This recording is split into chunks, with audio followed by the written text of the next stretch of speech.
So, ang caption ko dito is anong klaseng chosen na pipiliin mo.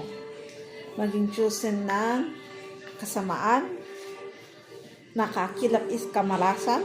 Kasi itong video na to is ilalaborate ko din kung bakit ko na banggit na malas or may kamalasan nadala ang mga chosen na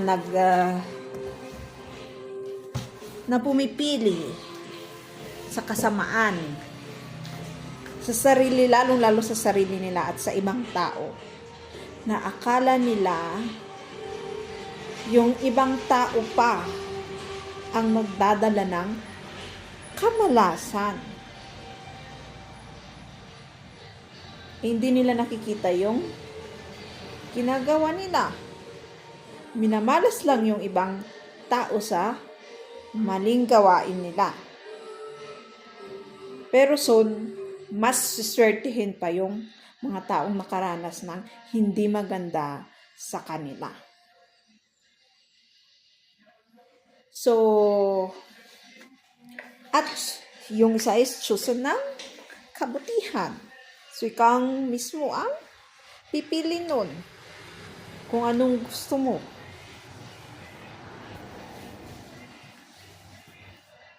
So, totoo lahat yung levels. Kung paano preach ang isang tao or mag-share sa Biblia o katotohanan, kahit hindi ginagamit ang verse, basta katotohanan. Depende sa levels ng iyong pagkakaintindi sa buhay. Awakening, enlightenment levels. Kasi walang mali.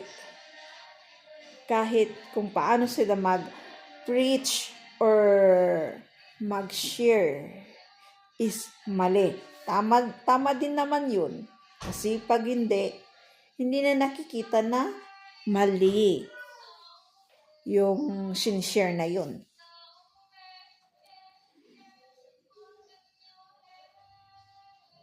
Parang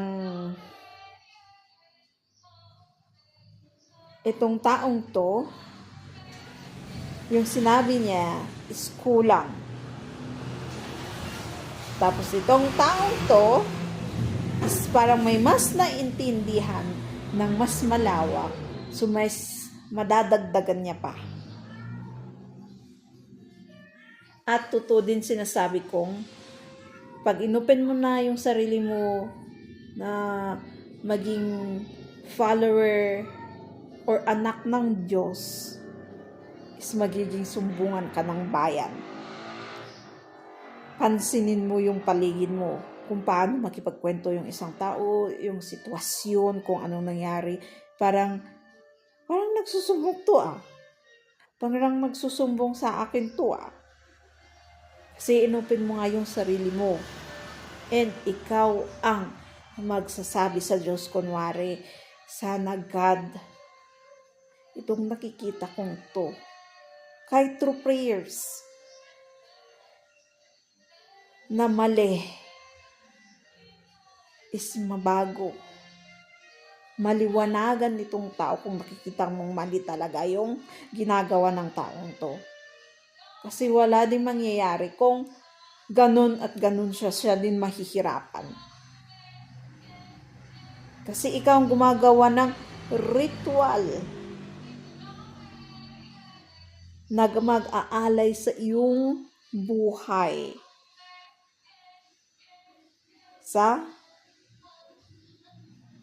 para maitapon doon sa lake of fire. Impyerno tinatawag natin.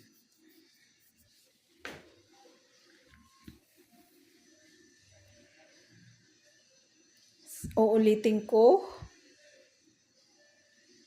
minamalas lang ang taong nakaranas nun. Pero actually, ang pagtitignan mo yung bright side nun, may learning kang makukuha doon. kundi huwag maging katulad ng taong yun. Mostly kasi sa atin ngayon is magiging katulad ko yung taong yun at ia-apply ko din sa ibang tao. Yung naranasan kong hindi maganda, kasamaan, mali. Itong insecurities ko, envy, jealousy, na hindi ko maintindihan. Deserve nung taong yun, kahit inosente siya. Parang ganun. So mag-ingat tayo kung paano tayo mag-isip, magsalita at gawa. Kasi kung gagawa tayo ng action, katulad ng smear campaign or chismis, sinuti na sinisiraan mo, akala mo yung taong sinichismis mo, di mo alam yung espiritu mo. Inaalay mo, di ba? Common sensely. Na hindi naintindihan ng iba, chismis lang yan. Ganito, ganyan lang yan. Pero, sabi ko nga, kahit chismis lang yan, ganito, ganyan. Iba din yung tinatawag na kinukwento mo lang yung ikaw mismo yung andun. Tapos yung experience mo sa mga taong yun. Ay, masasaktan talaga mga, lalo kung yung kinukwento mong taong yun is siya ang nakarinig. Mai-insecure talaga yun. Common sensely. Bakit naman magsisinungaling ka na mabait na tao yun kung ang naranasan mo naman sa taong yun is hindi maganda?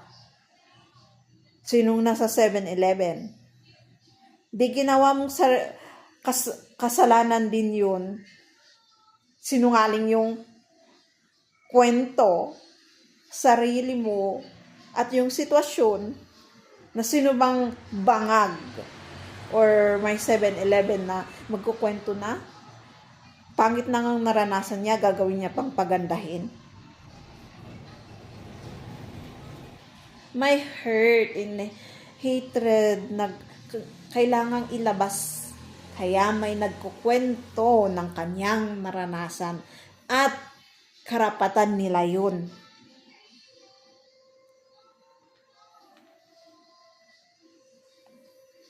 Pag ayaw mong marinig ng iba, yung mga pinaggagawa mong hindi maganda sa kapwa mo, huwag ka kasing gumawa. Common sense lang din yun.